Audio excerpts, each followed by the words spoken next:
sa simbahang Katoliko. Mahal kong ina, mabait siya, masunurin. Naglalabas siya, nananahi, nagluluto, pinaliliguan at nilalaro ang kanyang mga pamangkin. Walang Pilipinang makahihigit sa pag-aalagang ginagawa niya sa akin. Kasal lamang ang kulang sa amin. Pero ikaw na rin ang nagsabi noon, nanay, na mas mabuti pa ang mga nagsasama sa grasya ng may kapal kaysa sa mga kasal na nagkakasalang mortal. Gawin man ni Rizal ang lahat ng paliwanag. Ikinahiya ng ilang miyembro ng kanyang pamilya ang kanilang pagsasama.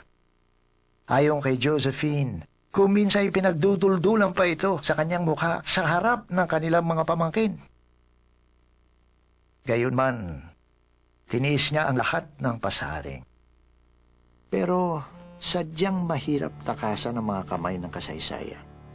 Tinanggihan man ni Rizal ang plano ng mga katipunero na itakas siya't gawing haligi ng himagsikan. Hindi maikakaila na malaki ang nagawa ng kanyang mga sinulat, ginawa at sinabi sa kamalayan ng mga taong nagpasyang makibaka. Ang dahil ay matagal na niyang itinakwil ang politika, matapos ng kapahiyaan sa Madrid. Ang pagkaudlot ng lahat ng kanyang plano upang bumangon muli sa sandakan, at ang naunsyaming pagpapalaganap sa Liga Filipina. Pinili niya ang kapayapaan, ang buhay na sa wakas ay tahimik. Ang buhay na sa unang pagkakataon ay kanyang-kanya. Sinunod niya ang payo ni Blumentritt na magboluntaryo bilang manggagamot sa Cuba sa ngalan ng Espanya upang mawakasan ang kanyang pagkakatapon at kalaunay makabalik sa kalayaan ng Europa. Nilisan namin ang dapitan. Namalagi ako sa distritong yon ng 4 na taon, 13 araw at ilan pang oras.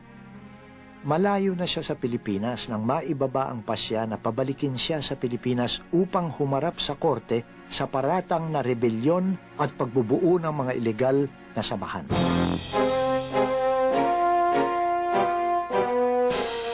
Ipiniit siya sa Fort Santiago noong mga unang araw ng Nobyembre. Nilitis siya noong ika-26 ng Disyembre.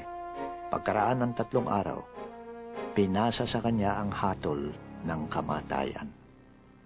Mga mahal kong magulang at kapatid, gusto ko kayong makapiling bago ako mamatay. Pumunta rito ang mga malalakas ang loob. May mahalaga akong bilin. Ang inyong anak at kapatid na taus-pusong umiibig sa inyo, Jose.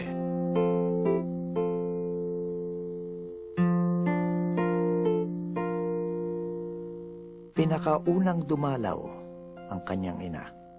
Humingi si Rizal ng tawad para sa lahat ng paghihirap na idinulot niya sa pamilya at hiniling na kunin nito ang kanyang bangkay. Gusto siyang yakapin ng kanyang ina, ngunit pinaghiwalay sila ng mga Gwardiya Sibil.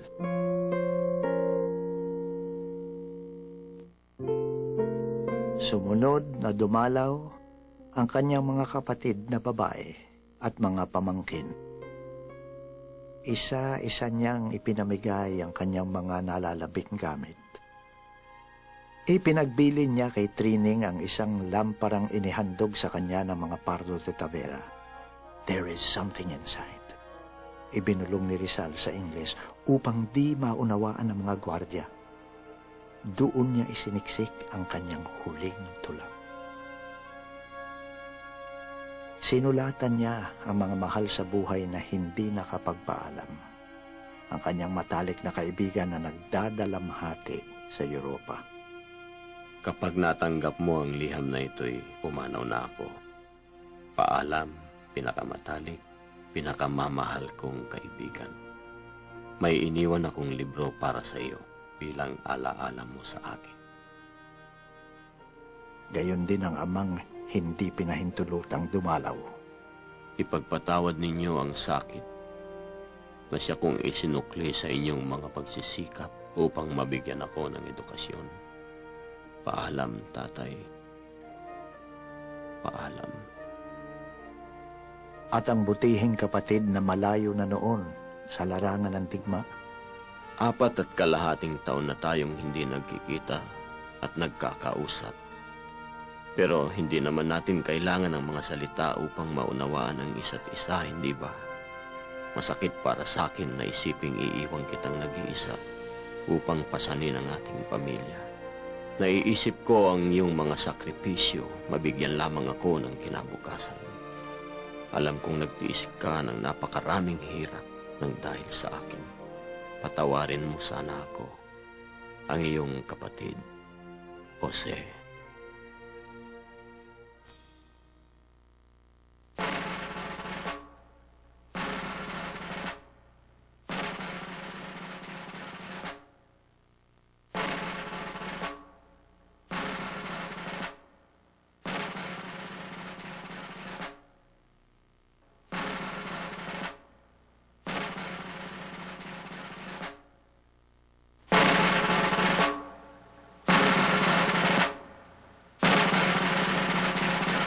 Preparen! Apunten! Fuego!